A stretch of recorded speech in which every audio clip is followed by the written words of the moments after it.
नमस्ते दोस्तों, welcome to my channel कहानी मनिका की जुबानी। आज की कहानी का नाम है बेटी का दर्द। इंदु अपनी बेटी प्रिशा की पीटीएम में जाने के लिए तैयार होने जा रही थी। तब उसके फोन पर घंटी बजी तो उसने बेटी प्रिशा से कहा, किसका फोन है बेटा, देखना तो जरा, मैं तैयार होकर आती हूँ। अरे मम्मा, एज यूजल नाना जी का फोन है। बस 10 बज गए ना, और किसका होगा। इंदु प्रिशा के स्कूल पीटीएम में जाने के लिए तैयार हो रही थी। उसने जैसे ही सुना कि उसके पापा रमन जी का फोन है तो सोचा पहले बात कर लेती हूँ। लेकिन तभी उसको अपने पति अर्जुन का ख्याल आया कि अभी अगर मैं अपने पापा से बात करूंगी और लेट हो गई तो बेकार में उनका मूड खराब हो जाएगा। वैसे भी अर्जुन को इंदु के पापा रमन जी का फोन रोज रोज आना पसंद नहीं था। अर्जुन हर बार जब भी रमन जी फोन करते तो घर में कलेश कर देते थे।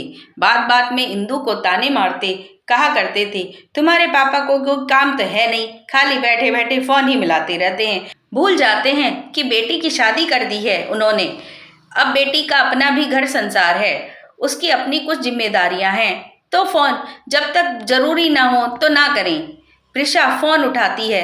हेलो नाना जी, प्रणाम, आप कैसे हैं। अरे वाह प्रिशा बेटा, मैं अच्छा हूँ, आप कैसी हैं। रमन जी ने पूछा। मैं अच्छी हूँ नाना जी। बेटा, मम्मा और पापा कहाँ हैं। तभी अर्जुन प्रिशा को दिखाने के लिए अपने फोन पर किसी से बात करने लगा।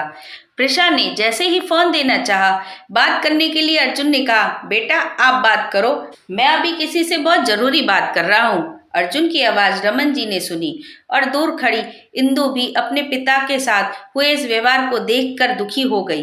वह सोचने लगी कि अर्जुन चाहे कितने भी व्यस्त हो, वह अपने माता पिता का फोन उठाना और हर रोज उन्हें फोन करना नहीं भूलते, लेकिन उन्हें मेरे पापा से इतना बैर आखिर क्यों है। तभी प्रिशा ने कहा, नाना जी, मम्मा रेडी हो रही है, आज मेरे स्कूल में पीटीएम है, उसमें जाना है और पापा किसी से फोन पर बात कर रहे हैं। रमन जी ने कहा, अच्छा बेटा, मम्मी को कहना कि नाना जी का फोन आया था, जब भी वह फ्री हो तो बात कर लेगी। प्रिशा ने कहा, ओके नाना जी, प्रणाम। तभी अर्जुन ने आवाज लगाई, इंदु चलो जल्दी, लेट हो गई। तभी प्रिशा ने कहा, मम्मा, नाना जी को आपसे बात करनी थी, उन्होंने मेरे से बोला फोन करने के लिए। जैसे ही इंदु ने फोन हाथ में लिया, अर्जुन ने कहा, अब बाप बेटी पंचायत मत करने बैठ जाना, समझी, चलो जल्दी। अब इंदु नहीं चाहती थी कि प्रिशा के सामने कोई तमाशा हो, इसलिए उसने गुस्से को दबाते हुए कहा, बात नहीं करने जा रही थी, फोन पर्स में रख रही हूँ, बोलो तो यह घर पर ही रख दूँ।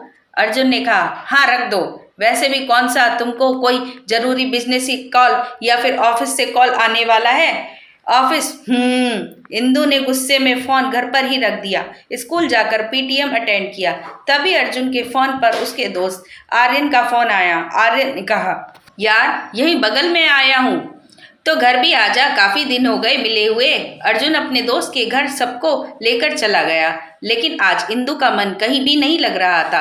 ना चाहते हुए भी उसे अजीब सी बेचैनी हो रही थी, रोने का मन कर रहा था। इधर अर्जुन के फोन पर लगातार फोन आए जा रहे थे, तो आर्यन ने कहा, यार किसका फोन है, उठा तो सही, हो सकता है कोई जरूरी काम हो किसी का। अर्जुन ने फोन साइलेंट करते हुए हंसते हुए कहा, अरे यार तू तो जानता ही है, कुछ लोगों को काम तो होता नहीं, बस फोन करके परेशान करने का ही मकसद होता है। अर्जुन की बात सुनकर आर्यन और अभय ठराकर लगाकर हंस पड़े। शाम को जब इंदु घर पहुंची तो देखा उसके फोन पर उसके पापा, भाई, माँ की बीसियों कॉल पड़ी हुई थी। तभी पीछे से अर्जुन ने कहा, तुम्हारे घर वालों को जरा भी दिमाग नहीं है कि किसी को भी लगातार फोन ना करें, जब किसी का समय होगा तो वह खुद ही फोन करेगा। आज इंदु ने जवाब देने के बजाय पहले अपना फोन उठाकर कमरे में जाकर अपने पापा को फोन किया और जैसे ही कहा, हेलो पापा, तभी उसके पीछे से उसकी माँ के रोने की आवाज आने लगी। पापा आप बोल क्यों नहीं रहे हो और माँ क्यों रो रही है, क्या हुआ। तभी उसको आवाज आई, दीदी पापा कहते हुए अभिनव की आवाज भर गई। अभी तू क्यों रो रहा है, पापा कहाँ हैं और मम्मी भी क्यों रो रही हैं, बोलना तू क्यों रो रहा है, बोल तो कुछ। अच्छा तू छोड़, पापा को ही फोन दे, मैं उन्हीं से बात करूंगी। दीदी पापा अब कभी बात नहीं कर पाएंगे, आखिरी समय तक उन्होंने आपका ही नाम लिया, वो कहते रहे बस एक बार इंदु से बात करवा दो। बहुत कोशिश की, जीजाजी को भी फोन किया लेकिन फोन नहीं उठाया। पापा को हार्ट अटैक आया और पापा इतना बोलकर इंदु भाई अभी फूट फूट कर रोने लगा। इतना सुनते ही इंदु के हाथ से फोन छूट गया और नीचे गिर गया। उसकी आंखें पथरा गई, भावना शून्य वह मूर्ति की तरह दीवार से चिपक गई। एक अपराध बोध के साथ काश बातों को किनारे करते हुए पहली बात कर ली होती कि अभी अर्जुन ने कहा, हो गई बाप बेटी की पंचायत, बड़ी जल्दी फोन रख दिया।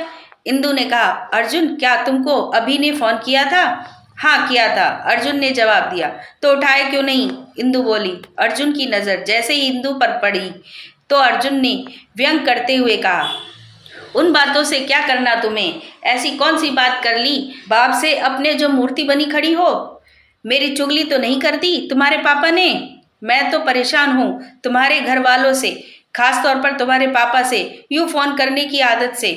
अर्जुन मैं अभी जा रही हूँ, इंदु ने रोते हुए कहा। क्या मतलब है तुम्हारा?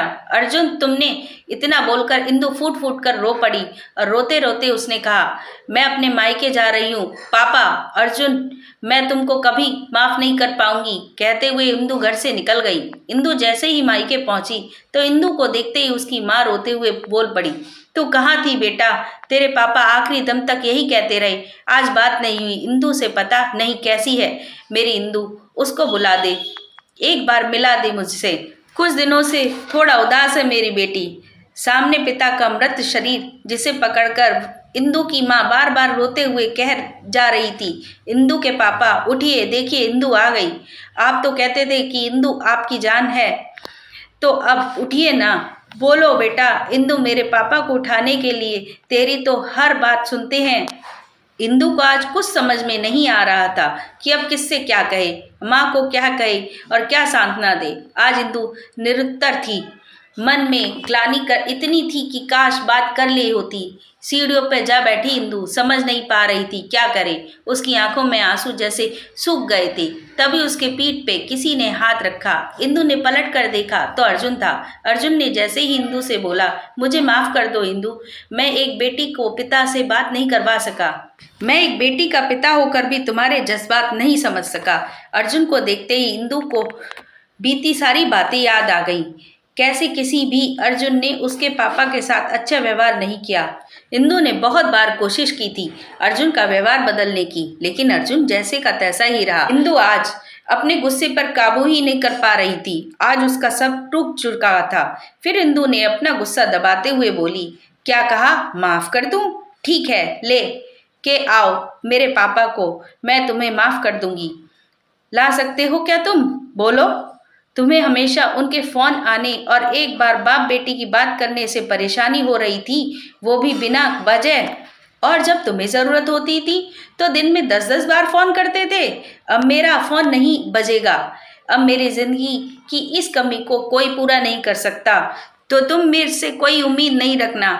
और एक बात, जितना पछतावा और कसक आज मुझे है कि काश मैंने अपने पापा से बात कर ली होती, उतना ही एक दिन तुम्हें भी होगी, क्योंकि वक्त हर गलती का जवाब जरूर देता है और हम जैसा करते हैं वैसा भी भरते हैं। कहकर इंदु वहां से रोती हुई चली गई। अर्जुन इंदु को देखकर ये सोच रहा था, काश अतीत में जाने का मौका मिलता तो मैं इंदु के पापा से अपने किए हुए व्यवहार के लिए माफ़ी मांग पाता। काश अर्जुन ने ऐसा ना किया होता तो आज यूं अर्जुन को पछताना ना पड़ता। अर्जुन और इंदु के रिश्ते में गांठ ना पड़ती। एक दूसरे की भावनाओं को समझेंगे तभी रिश्ते अच्छे होंगे। दोस्तों, आपको आज की कहानी कैसी लगी? कृपया कमेंट करके अवश्य बताइए। यदि आपको कहानी पसंद आए तो हमारी कहानी को लाइक करें, शेयर करें और साथ ही चैनल को सब्सक्राइब भी करें। फिर मिलेंगे दोस्तों एक और नई कहानी के साथ। अब तक के लिए आप अपने परिवार के साथ हंसते रहें, खुश रहें, मुस्कुराते रहें। राधे राधे।